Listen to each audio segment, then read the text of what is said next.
Fuck 2020. So I was originally going to get an ebook version of Blackbird, but when I looked on Google Books website, it wasn't there. The only thing that was there was paperback and audiobook and no ebook. So apparently Scholastic are onto it and they're gonna get it coming out soon. So until then, I'll just have to go off by what Reddit Discord have kindly provided for everyone who doesn't have access to the books. Just a brief summary of what happened, and yeah, I'll leave my opinions and thoughts on that. But yeah, when the book does come out, I may do another video going over some details that I think some people missed and how it could change certain aspects of my theories that I discuss. So the main plot of Blackbird is that there are two boys that are working on a horror play, and one of the boys remembers that Freddy's is sort of a horror thing. I'm not quite sure what it is since I still can't get Blackbird in an ebook as of recording. But CSO decides, oh, Freddy's is cool. How about we get a animatronic bird based on both Freddy's and the Raven from Edgar Allan Poe, and yeah, they create the Blackbird. So the Blackbird's plot, the story, like the in-universe lore of the Blackbird is that it's a animatronic that gets people to confess their darkest secrets and will haunt them until they die or get killed by the Blackbird and will quote, never let them rest. Now I think this is very similar to the one you should not have killed from Ultimate Custom Line, but I find it very interesting that the animatronic gets people to confess their darkest secrets. So it might provide some context for the one you should not have killed. Was it a secret kill that you should not have killed and he's kept it as a secret and even maybe kept it a secret from himself, like trying to forget who he killed. But of course, I'll never let you leave, I'll never let you rest. It's sort of like, come on, admits that you killed me. So yeah, so one of the boys, Sam, decides to create a suit for the Blackbird that he'll put on in the play to players, but when he puts it on, he begins to feel terrible things go down his spine. And after the play, Sam goes missing and they discover Sam was run over by a train and killed, and there was blood all over the tracks and black feathers. So the other boy, Noel, is followed home by a dark presence in his house where the Blackbird begins to hover over him and slowly creep through his room when he has his eyes closed. Now, then Noel admitted to bullying a girl who was overweight by putting a mole in her locker when he was 12, so this may be why the Blackbird went after him. Now, of course, I'm reading this from the Reddit Discord. They've been very kind to just for the people that can't buy the book or whatever. They've got basically a mini plot summary of what happens that people can just stay up to date with the story. So anyway, so he has nightmares of the Blackbird, dragging him into the Blackbird realm and torturing him. Now this is very similar to like the one he should not have killed, dragging him to his realm of ultimate custom light and torturing. And then the boy decides, he's going to find the girl he bullied and apologizes to her. What does it say for her? Anyway, and feels Blackbird's presence fade away. And then Sam appears with a broken leg and says he doesn't want to talk about where he went. Then Sam asks Noel what he was doing all this time, and Noel says it's not important. And then Sam then responds with, the Blackbird will make you tell. And then the story ends with that line. So here's what I think's going on. So if you remember in the last video, I explained that Andrew is Golden Freddy, and Andrew is this universe's creation or metaphor for the Foxy brother from FNaF 4. So I think what the story is about is the one you should not have killed is Andrew. It is the Foxy brother, and the Foxy brother is angry that, well, his dad killed him. So he's trying to force confession out of dad, like, you're the one you should not have killed. You should have not have killed your son. And Williams kept that to a secret because he's killed his blood. So this is not quite evidence that this is exactly what's going on, but this is my interpretation of what it is, and I'm quite happy for anyone to discuss what they think their interpretation of the story is. So yeah, leave it down in the comments below. So The next story, The Real Jake, is about a boy called Jake who is suffering from PNE, a type of brain tumor cancer, and has been suffering from it ever since he was 6 years old. He's been doing chemo to the point where he can't even walk anymore. Marge is there and taking care of him, and she is the Margie from the Stitchwave story too. There was the young woman that was in the house all alone because she was originally looking after a young sick boy and her father, and the boy's father was away in war, and the boy had passed away, so she ended up inheriting the house. So anyway, so Margie has made a doll with Jake's dad Evan, who was overseas in the army. The doll is named Simon and only comes out at night to ask Jake what he did, but asks him to say what the real Jake did, just as in the Jake that was well. Margie believes the good memories will manifest into Simon and power him to life. The voice that Simon speaks through is a distorted version of Evan's voice, Jake's dad. He lives in the cabin next to Jake's bed. Now, personally, I find this very interesting because this seems very much like a relationship similar to the bite victim of 83 and Fred Plush. So, interesting, the distorted version of Evan's voice. Well, it could mean that it is potentially Beavy's father is speaking through Fred Plush.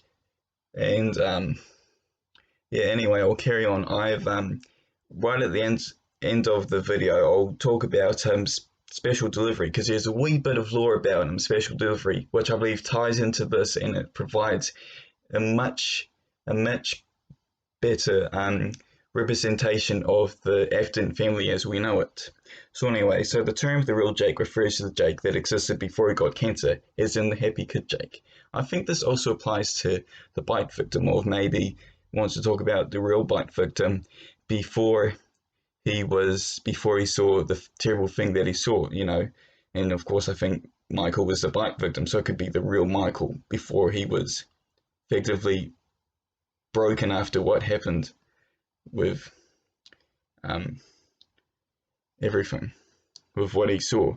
Now, Jake supposedly has an uncle named Michael, who in the story is explained to be very off-putting and like a cyborg or robot that's malfunctioning. This is very interesting as it's never mentioned or brought up again.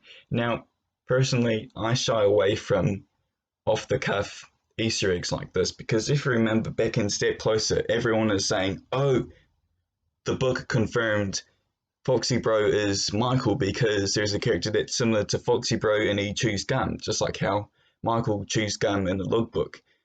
Now, of course, if you believe this as well, then it means that Michael is both a robot and Foxy Bro, which very much clashes with, in essence, of what is the story. So you can't really say anything about the uncle now. If the ebook version does become available, then I'll definitely rescan and look through it. But for right now, I'll just have to take it at face value and say it's very interesting and just keep it as notes.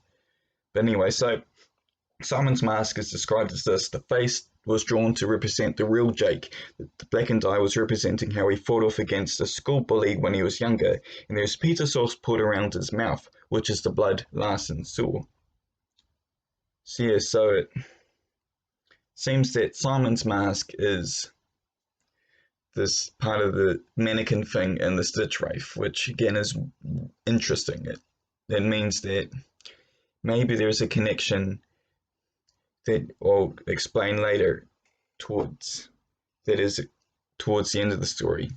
So anyway, so Michael then calls Margie and tells her that Evan has died and his role is to leave Margie as Jake's guardian from now on. However, a day later, she put Jake to bed and said Simon wasn't coming home tonight because Evan died, which I find is pretty stupid because the next morning Jake has passed away with complications of his disease, and when his body is taken out, the nurses and Margie then look at the cabinet that Simon was in and he's gone.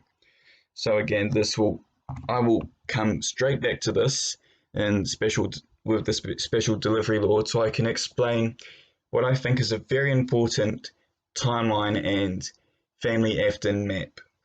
And yeah, so that's the real Jake.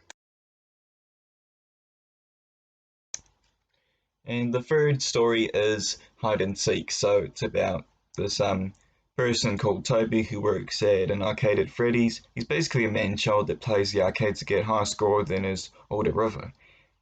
So there's a new physical cutout game now opening called Hide and Seek, and he begins to play it and is greeted with an 8-bit Shadow Bonnie, where the goal is to find Shadow Bonnie within 3 tries or else he'll fail after he fails a bunch of times. So Toby rages and destroys the arcade game, then goes home after work and dreams about being on a table and having his back cut open, which I find very odd. When he wakes up and goes on his way to work, he notices his shadow is delayed and he has grown rabbit ears. His boss calls him into work to talk about how the arcade machine has been destroyed, and he's pissed, but he doesn't know Toby did it. His boss then points out his shadow and how it's gotten darker and more distorted. Toby is now freaking the fuck out over his shadow and tries to figure out how to get rid of it. He senses the shadow's anger, whatever it is made up of pure anger and won't let him go. Toby tries a multitude of things, one of them trying to drown his shadow and even trying to burn his back because the shadow began to latch onto the back of it. So then the arcade machine is fixed and they discover a save file with Toby's name on it. The save he was last playing on, and the Shadow Bonnie is now missing from the game. So Toby goes home, he senses danger, and Shadow Bonnie begins to manifest and starts chasing him. He is cornered in a desk, and Shadow Bonnie begins to seep itself through his ear openings, both his nose and mouth, revealing that yes, Shadow Bonnie is actually made of dark remnants, because once Shadow Bonnie goes into him, he sees figments of the shadow accumulating on his skin, like the Shadow Remnant in Special Delivery. After he fights off the shadow, it then comes out and reveals a form where it now has a mouth that contains sharp teeth. Toby gives up on fighting Shadow Bonnie and says for him to just kill him. This causes Shadow Bonnie to fade out and he goes back to the arcade. Shadow Bonnie's back and Toby defeats him in the game. The presence goes away. So I'm not quite sure how this ties into the game. It might just be one of the stories of Fazbear Fights. It doesn't go anywhere, and it's sort of like a Grizzly Tales for Gruesome Kids type thing, just one off. But yeah, it does confirm what we did think about Shadow Bonnie, that he was just pure remnant, which does also probably by proxy explain that Shadow Freddy is remnant as well. So yeah, it's all very interesting, and yeah.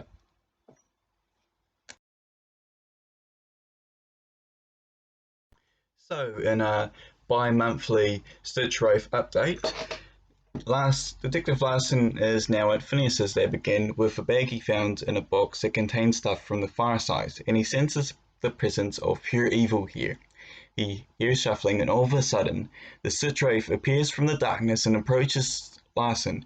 They have finally met, and the Stitch Wraith starts throwing all the trash bags and pulls out Foxy, throwing him into a trash compactor. Larson then pulls out a gun in defense at the Stitch Wraith. It then switches to Jake's point of view.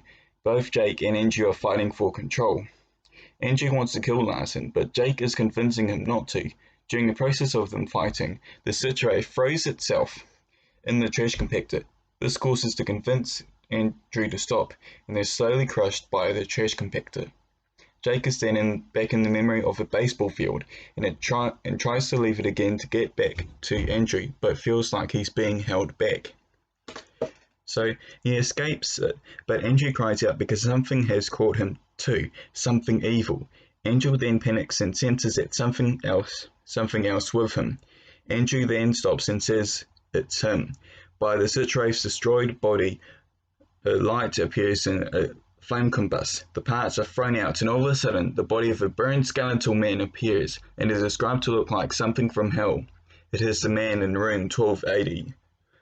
His bones begin to reshape and contort, and out comes the shape of 2 rabbit ears and a claw. He then tries to grab a hold of Andrew, but Jake fights him off, freeing Andrew from his grasp.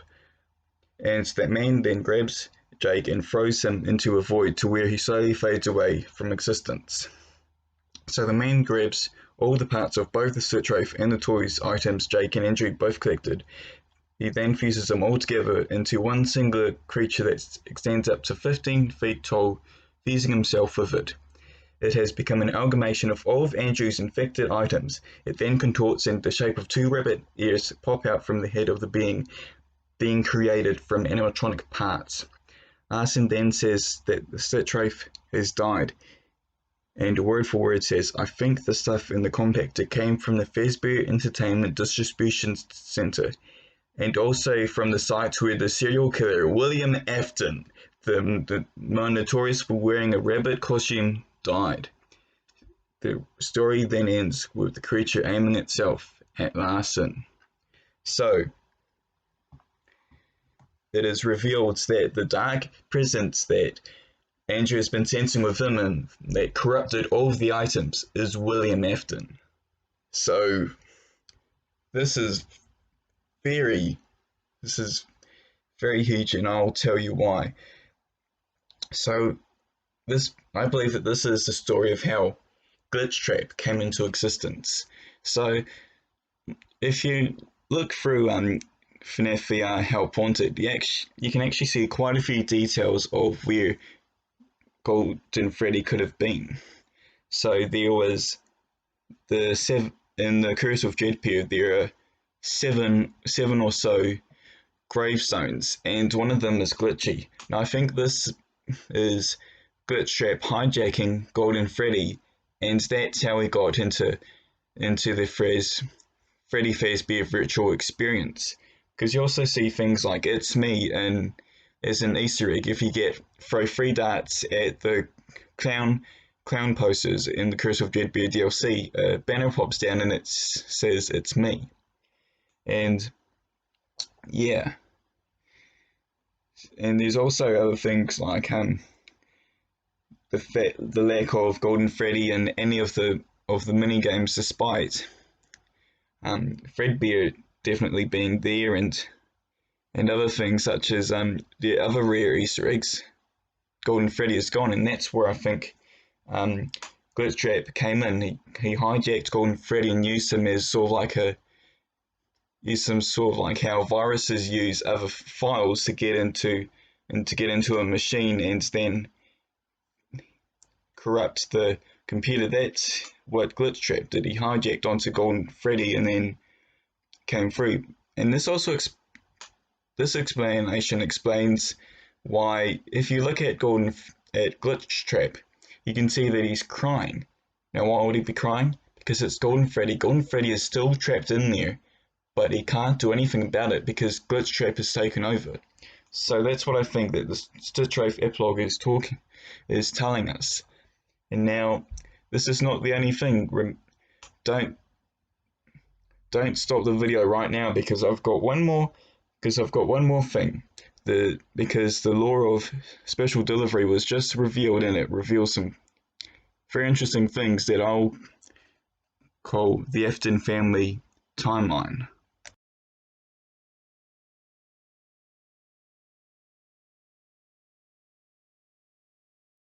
So the rest of the email laws about security breach have been released after they were discovered, and there was a bit of commotion with the people who discovered them, and Scott and Lumix, and they basically stopped the emails because of it. And so last month we basically got the rest of the emails, and if you can see, one of the emails was supposedly the Fazbear Entertainment third floor birthday list, so it's got all the birthdays. And one of them you'll notice that I've circled in red is for Vanessa. It's 23 security, and her birthday cake that she'd like is bunny shaped. But one thing that's very striking is Vanessa. Her last name's Vanessa, starts with A. I think Vanessa is an Afton. Now, of course, this leads to many questions. How is she an Afton? Who are her parents?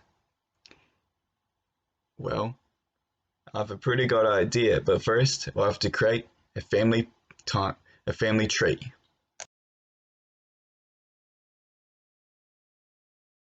So, if you're thinking, "Oh, that's it, Derek's lost it, he's out of it," just just hang on one sec because I'll explain exactly what I mean by this theory. So we have the two brothers, William Afton and Henry Afton. Now, I might be saying, oh, but Jerick, I thought his last name was Emily, as explained at the end of Fourth Closet.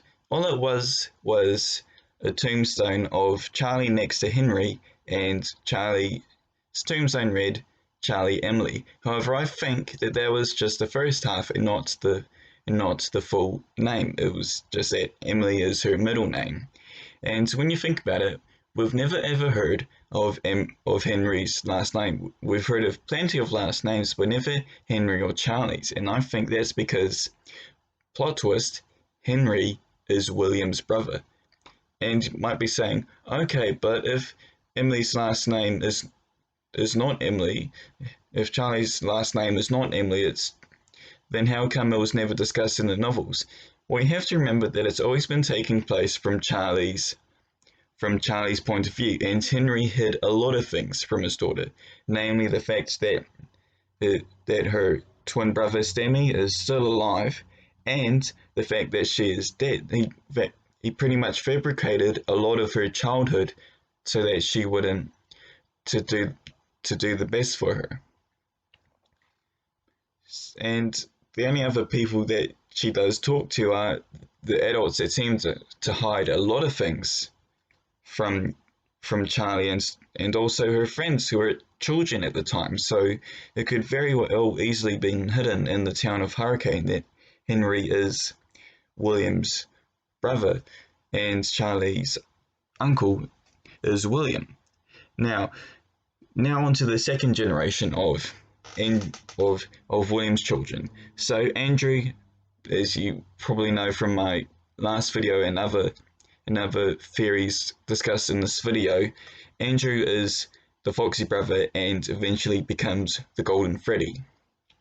And then there is Elizabeth, who was not introduced into the story until Sister Location. So that bedroom in FNaF 4, was it Elizabeth's bedroom?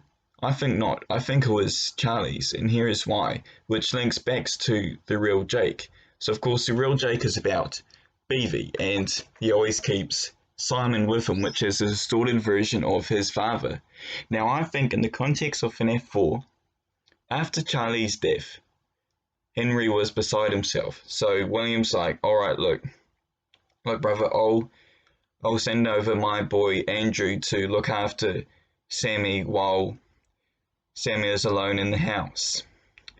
So I think that's how it went, of Andrew basically teasing Sammy when he was in the minigame FNaF house, and that's why when we see the bedroom there is no discussion. It's just because it was Charlie's bedroom and now she's gone.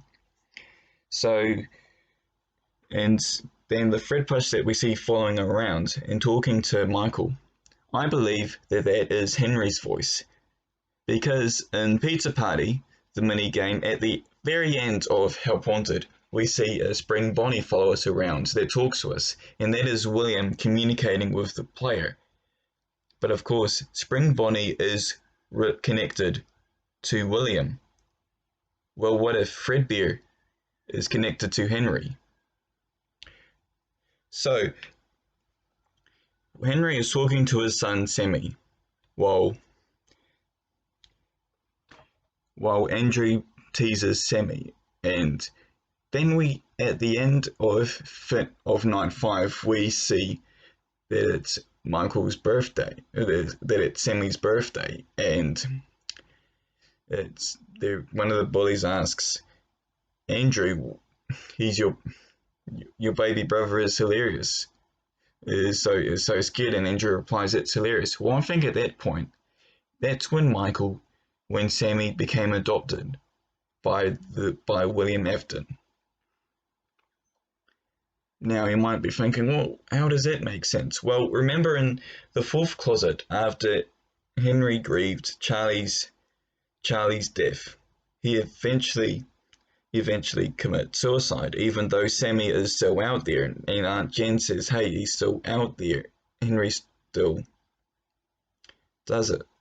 So that could explain why, Henry's like, well, Sammy's off being taken after by William, and then he's succumbs to grief, and that's it. Now, of course, there's a whole thing of Freddy Fazbear Pizzeria Simulator where Henry is still somehow alive. Well, again, that does put a bit of a dampener into the story.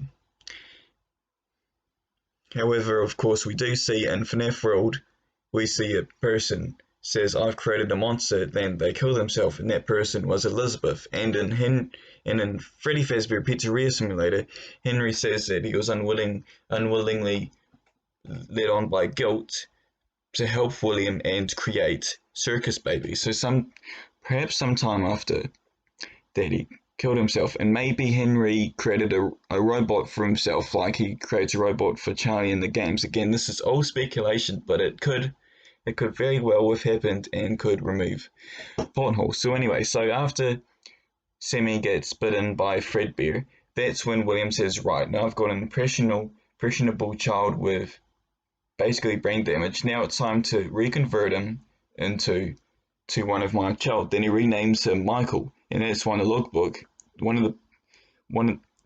There's a failure text that keeps on asking Michael questions about, do you remember your name, and the party was for you. Now it could be Henry, or again, the logbook is very confusing. So anyway, so